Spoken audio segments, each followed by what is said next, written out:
আমার কালেকশনে প্রায় ৮০ প্রকারের ওপর জার্সি আছে।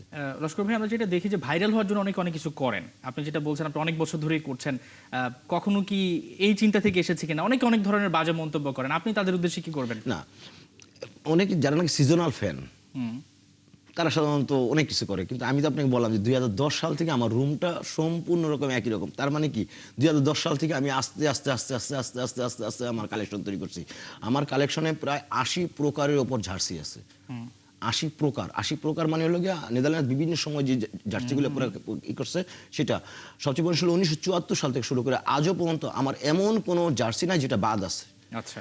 আর মহান আল্লাহ তাআলা যে সহজ করে, নেদারল্যান্ডস প্রথম যে ইন্টারন্যাশনাল ম্যাচ খেলেছিল ১৯০৫ সালে বেলজিয়ামের বিপক্ষে, সেই ম্যাচটা কিন্তু নেদারল্যান্ডস প্রথম ম্যাচটা কিন্তু জিতেছিল ৪-১ গোলে।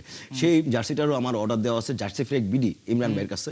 তো ইমরান ভাই এটা কালেকশন করার জন্য যথেষ্ট চেষ্টা করছে। এখনো পাইনি। না, ১৯০৫ সালে, আজকে থেকে প্রায় ১২১ বছর আগে জার্সি ইনশাল্লাহ হাতে পাবে। আপনি কোনো কিছু মন থেকে চাইলে সেটা ইনশাল্লাহ পাওয়া যায়। জার্সি ফ্রেক বিডি ইমরান ভাই আমার জন্য যথেষ্ট চেষ্টা করতে। আপনার আসলে চাওয়া পাওয়াটা কি, একদম খুব অল্প করে জানতে চাইবো।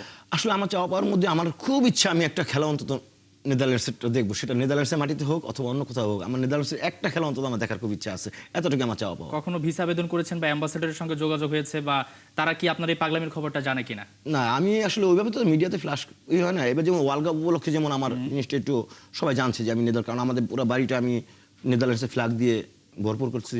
প্লাস আমার যারা পরিচিত তারা কিন্তু জানে। কিন্তু আমি সাধারণত একটা জিনিস, আমার ফেসবুক প্রোফাইল যেটা আছে বদরুদ্দোজা লস্কর, ওই জায়গায় আপনি দেখবেন আমি কিন্তু ২০১০ সাল থেকে টু বি কন্টিনিউ আমার পোস্ট আছে। প্রতিদিন আমার নেদারল্যান্ডসের ব্যাপারে পোস্ট আছে। এটা ভালোবাসা থেকে হয়, অন্য আর কোনো কিছু থেকে না। সেই ভালোবাসা থাকুক। আপনার জন্য অনেক শুভকামনা। আপনার হাতে ট্রফিটা আসলে যেভাবে আমরা দেখতে পাচ্ছি একটা শোপিস, এটা হয়তো বা নেদারল্যান্ডসের হাতে উঠবে আসলে একটা ট্রফি, সেটা নিয়ে আমরা পরবর্তীতে আবার ভবিষ্যতে হয়তো বা কথা বলতে পারবো।